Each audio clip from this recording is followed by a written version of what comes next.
The French Revolution of 1789 was inundated with totalitarian ideologies that led to 150 years of chaos, war, and bloody revolution. Welcome to the Lucas Skrobot Show. I'm Lucas Skrobot, and this is where we uncover purpose, relentlessly pursue truth, and own the future. I'm your host, Lucas Skrobot, and today we are talking about the French Revolution of 1789 and onwards. Specifically, we are in this series on totalitarian ideologies, cults, states, regimes, you name it. But we're focusing on the essence of totalitarian ideologies as we can see them manifest throughout history, time and time again. If we do not know history, if we do not know the patterns of everything that has happened in the past, we cannot defend ourselves in the future. Because these ideas that are surging through society decade after decade after decade are not really new. They're not really new ideas. They're just old ideas that have been reformed and renewed and repackaged with some new language and some new nuances.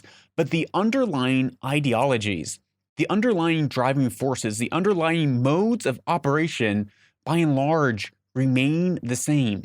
And we can look time and time again when we look at these totalitarian ideologies, whether they're in cults or in states or in nations or groups, we can see the fruit from those ideologies. And likewise, when we look at ideologies of liberalism, of freedom, of free will and freedom of speech, we also can see the fruit and what comes from those sorts of ideology. So if we can see this, if we can know this, then we can defend ourselves and we can create logical and reasonable arguments and stances that are substantiated with real evidence to know, hey, that thought is a dangerous thought. And we talk about that all the time here on the show. We talk about how our thoughts create our emotions create our actions, and our actions reinforce our thoughts. The things that we think create the world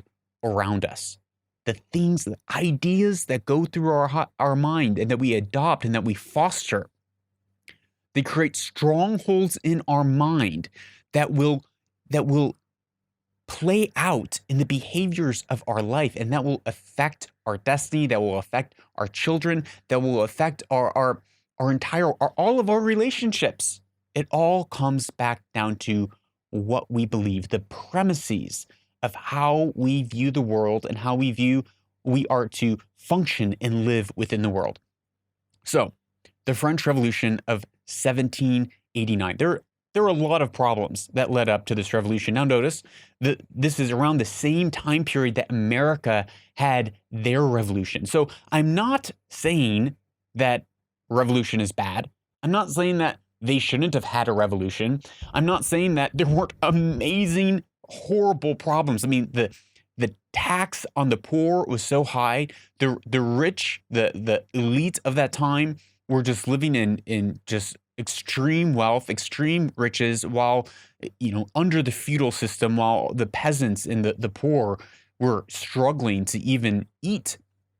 So there was real oppression. There was real problems going on in France during this time. Clearly, there was a need for revolution. And as I said, at the same time, around the same period of time, America had their own revolution. But I want you to notice something. The ideas, the ideals that undergirded their thought processes of these revolutions were very, very different. And we can look, as we pair these up side by side, we see the results from these two revolutions to be very, very different. So first, if you notice in the American Revolution, the settlers that came over, the refugees, if you will, that came from England and Europe and the Netherlands and the Dutch, the Polish, all of them that came over to America were by and large Puritans and Protestants. They came over in search for religious freedom. So they were fleeing religious oppression, mostly by the Catholic Church. They were freeing religious oppression by the government, saying you cannot worship in the way that you want to worship.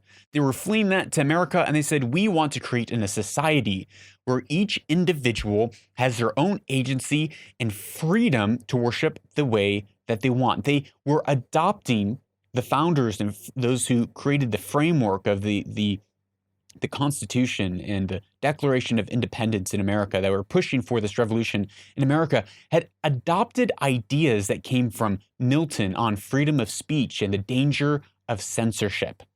So their ideas were liberal in nature, not liberal as in conservative or liberal, but liberal as in that the individual has agency and freedom and should not be controlled by the state.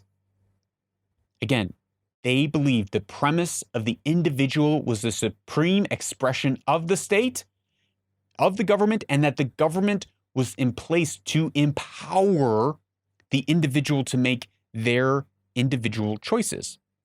Right? John Adams, who wrote the Declaration of Rights and the Inhabitants of the Commonwealth of Massachusetts in 1780, he writes about the basic framework for an American governing philosophy, and is this. Now, this is important moving forward to look at the contrast to the French Revolution, so bear with me.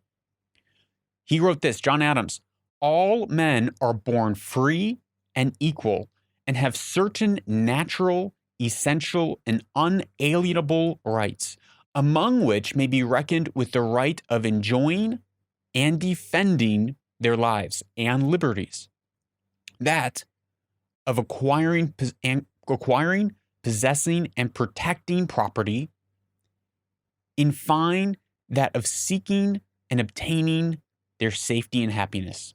What he's saying here is that the purpose of the government is to secure and defend the rights of individuals to pursue their own safety, to pursue their own happiness, to protect their own property, to have their own will in life. The government is to protect the individual from exercising their own will. Now, if you contrast this with the French Revolution of 1789 and their Declaration of Rights of Man, the Declaration of Rights of Man from France in 1789 is a monument to the collective, an ode to the collective. They wrote this: the principles of all sovereignty resides essentially in the nation. Nobody nor individual may exercise any authority which does not proceed directly from the nation. It states, the law is the expression of the general will. I just think the differences are so stark. Here, France is saying that no individual can exercise any authority or any agency which does not proceed directly from the nation, which is the general will of the people. So now the individual, in this instance, is subject to the state, is subject to the government, where in America it was the other way. The government, the collective, is subject to the individual, that individuals have authority to exercise their will, which the government must defend and protect. Whereas in this case,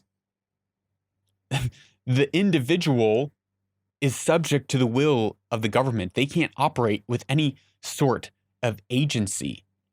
So now notice here in the French Revolution, the purpose of government is to make laws benefiting society, not to restrict itself from encroaching upon the rights of the individual, right? So government is to make laws benefiting society and not to restrict itself from encroaching on the rights of an individual.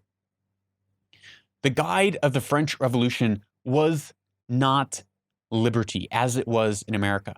It was equality. It was saying France was saying our system is so unequal that we are going to create a government to equalize it. Anything that's high, we're going to cut off. Anything that low is low, we're going to try to raise up. It is no longer about individual freedom for people to act. It is about the government replacing replacing individual agency with control over everyone. In the American Revolution, the people gave power to the government, but in the French Revolution, the government and the collective gave power to the people. Now, you might think, well, what does this have to do with me? I don't even live in the States, or even if you do live in America, it's like, well, great, so what? But this is important even when we're structuring our organizations, even when we're structuring our lives, when we're dealing with people. Are we trying to dominate and extend totalitarian control over people, thinking we need to mitigate people's actions for the good of the whole? Or are we saying the group exists to defend the individual's rights to choose and decide how they want to live? So one of the greatest differences when we look forward into history based on these ideas, when we look at the French Revolution of 1789 and the American Revolution of 1776, we can see that America set up, by and large, a very peaceful governance. It wasn't revolution after war after revolution. It wasn't a new government every 20 years. But if we look at the French Revolution, the years following the French Revolution are called the Reign of Terror. The Reign of Terror. France put in these totalitarian ideologies that said, we're going to have controlled religion. We're going to do away with faith, right? America, they wanted freedom and expression of religion. America wanted freedom of religion. France said, we want no religion. They were whitewashing their culture, their history, and essentially saying, we are going to reinstate, and it was actually called the cult of reason. There's government mandated religion. You must have this religion. You no longer have freedom of religion. Notice the stark difference. So because of that, the fruit of these ideologies in France was the Reign of Terror. The Reign of Terror were mass executions, quote unquote, for the common good of the people. They had these, oftentimes didn't have trials. They would hunt down nobles, they'd hunt down clergy, they'd hunt down business owners, and they would behead them with the guillotine. This is where we get the guillotine from, without any trials. Now, it wasn't just one or two people. They executed 16,000 people. And it wasn't based on what you did or didn't do. It wasn't based on being guilty of a crime. It was based on being a part of a group. Well, you are a part of the clergy, therefore you're guilty. 30,000 clergymen were banished from France, and many were beheaded. So it was just by fact that you were clergy, you weren't guilty of anything besides your identity. Notice the identity politics coming into play. Just because you were a noble, you were in for. It wasn't based on what you did or didn't do. It was based on your class. They wanted equality. They said equality was more important than liberty. There was one man, Maximilian, who was monumental in sparking the French Revolution. But ironically, he was also led to the guillotine when the people decided that he had too much power. When the people decided, you no longer align with our ideology, with our movement, with the things that we want to see. Now, and this is common in totalitarian states. This is common in these ideologies that are trying to control everything. And we saw it in Russia. We saw it with the USSR. It's that the people who lead these revolutions, the people that are first to stand up and say, okay, we're going to make a change. We're going to overthrow the oppressor, and we're going to set up and control the environment. Well, it is only a matter of a few short years before the people underneath them say, wait a minute, you have too much power as well. You are in too much of a place of authority, and we're going to overthrow you for the same purposes that you overthrow the next person. Because in these ideologies, they see everything as this surge of this movement moving forward of of the Ouroboros. The Ouroboros is the infinity snake, where the head of the snake is eating its own tail. And that's what's happening in this ideology. It is a self-eating movement. And it's written into the ideologies. They need to be self-eating because they're moving towards a utopia. And in order to move towards that utopia, there needs to be an enormous amount of bloodshed. And they justify bloodshed because that bloodshed is purging a nation so that they could set up your utopian ideals. But the problem is, this self-destructive cycle is never satisfied. It always needs more. It can never be satisfied. And that's one reason that after the French Revolution, we see decade after decade, every 25, 30 years, we see another revolution and another revolution. Some say even up to the 1950s, when finally France joined the European Union. It was just revolution after revolution. Why? Why was this? It's because of the ideologies undergirding their system. It wasn't one based on the freedom of individuality and the freedom of religion, but rather it was based on the government controlling society in totalitarian ways. As I said, the French Revolution was led by anti-religious. There's actually a group called the anti-clerical movement, aka secularism. The French Revolution was sparked out of secularism, whereas the American Revolution was sparked out of, we want every person to have freedom to worship in the way that they want. Whereas secularism said, there is no God, there is only reason, and we are going to destroy any past history of God, and we're going to actually set up a new calendar. And this is where we're going in this episode. I want to talk about how they tried to erase all of history and reestablish a complete control of the narrative. And we talked about this in the previous episode, how totalitarian ideologies and groups, cults, they want complete control of the narrative.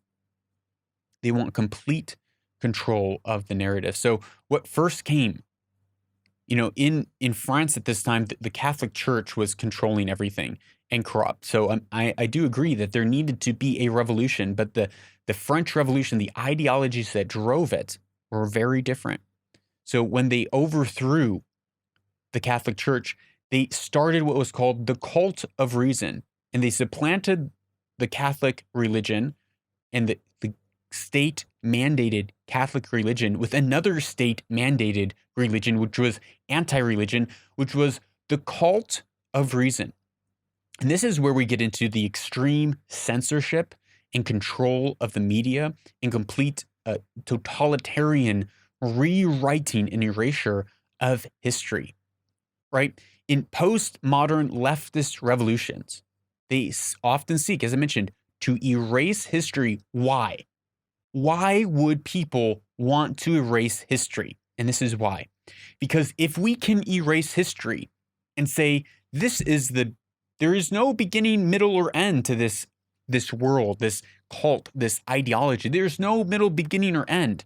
If there's no beginning, middle, or end, then there is no other way to think. If there's nothing that ever was before this revolution, then there's no other option of our mind to even consider that there might be another way of life. There might be a better way of life, because in these thought systems, any sort of rational thinking or dialogue or saying, well, maybe there's a different way, maybe this whole system isn't the best way to live. Thinking itself is the danger in these ideologies, in these totalitarian cults. Having a dissenting voice, having another way of thinking, is the most dangerous thing. So how did the cult of reason do this? Well, they started by getting rid of the Gregorian calendar, and they set up a new calendar explicitly to erase their Christian religious values of the past. So they began to tear down everything. And this is what these ideologies want to do. They say the system is so corrupt. The system is so corrupt that we cannot improve upon it. We have to tear it down to the ground, burn it down from the ground, and rebuild something brand new from the ground up. We're going to tear it down in a day. Whereas in the other systems of thought, in the systems of thought that come from the Enlightenment, systems of thought that are based in libertarianism or being liberal and that the individual has agency, they tend to build line upon line and say, okay, we can recognize the flaws of our system, but it's the system that we have. How can we slowly improve our system? You know, it takes maybe 6 to 9 months, maybe a year, depending on the size of the house, to build a house. It takes time to build a house. It takes decades and centuries even to build a nation or a civilization, to build these highly complex systems. But it only takes a day or a month or a week to tear it down.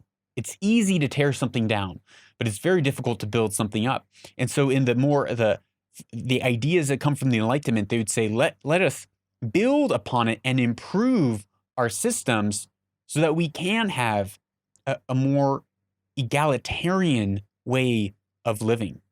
But let's not burn it all down. But this is what they did in France. They burned it all down. So they first introduced this new calendar in 1788 and was finally adopted in October 1793. And what they did in this new calendar, they got rid of the 7-day week, which is explicitly from Christian Judeo creation story of the 7-day week. And they replaced it with a 10-day week based on, our 10 fingers. So very naturalistic. And they call it, instead of calling weeks, they call it decades instead of a week. And instead of having names like January, February, August, which were named after Greek and Roman gods, they replaced it with names like snow, rain, vintage, fruit, heat, harvest, seed time. It's the month of seed time. And they took away the names of the days, Monday, Tuesday, Wednesday, Thursday, Sunday, and they replaced it with the names of the days became seed, tree, flower, fruit, animal, tool. So, I was, instead of I'll meet you on Monday, it's like, I'll see you on tool. We're going to see you on tool day in the month of fruit. Right? They totally rewrote the calendar. They did away with all sorts of religious holidays and they replaced it with government and state holidays. Again, look, complete control over society, complete censorship and control over the way that people not only thought, but had the option to think. Complete control over the language, complete control over what holidays they observed or didn't observe. They didn't want there to be another option. They didn't want there to be another option of thought, so they had to erase all of society. This calendar lasted until January 1st, 1806, when Napoleon did away with that, and he reestablished the Catholic Church and reestablished the Gregorian calendar. Now, liberalism accepts and is open to criticism so that they can find and accept what they're doing wrong in order to correct their mistakes. Totalitarian ideologies, like the French Revolution, they need to tear everything down. They can't accept criticism, and they do not allow for another narrative. And as I said in the beginning, when we look at the French Revolution, we look at the byproducts, the things that came after this revolution, based in totalitarian state control. Napoleon, he waged war after war after war after war that were needless. And it was bloody revolution after revolution. If you look at their history, they had the first revolution of 1789, which again, as I said, they needed a revolution. At the same time, America had their revolution. But the ideas and ideologies that they adopted in the midst of that revolution were very different. After the First Revolution, they had the French First Republic that came in 1792.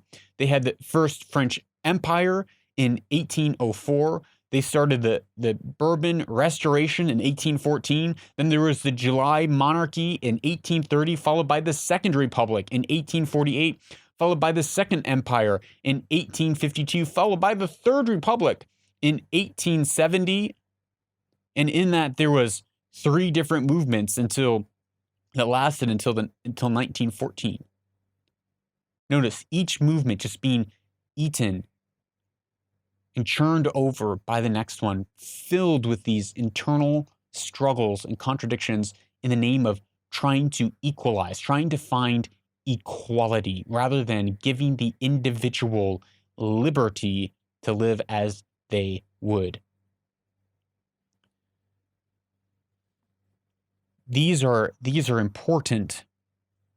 These are important ideas to recognize and defend ourselves against. This is an important history lesson that we can learn from, that we can look to and say, okay, when we are looking to see change in our life, when we're looking to see change in our group that we're a part of, our community that we're a part of, or maybe if there's change happening in a nation, what sorts of ideas, the foundational premises of how you structure society, how you see the ordering of society happening, what are those foundational things that you then build out of? What's the way that you view the world that you then build your world out of?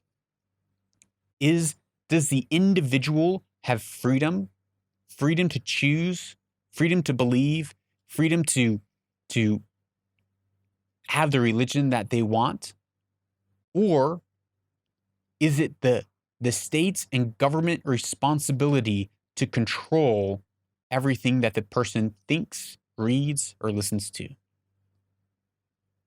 Which society will you foster in your community or even in your home? Because these things are just fractals, right? These things, they start with the individual. How do I as an individual control my domain of society, my domain of personhood, right?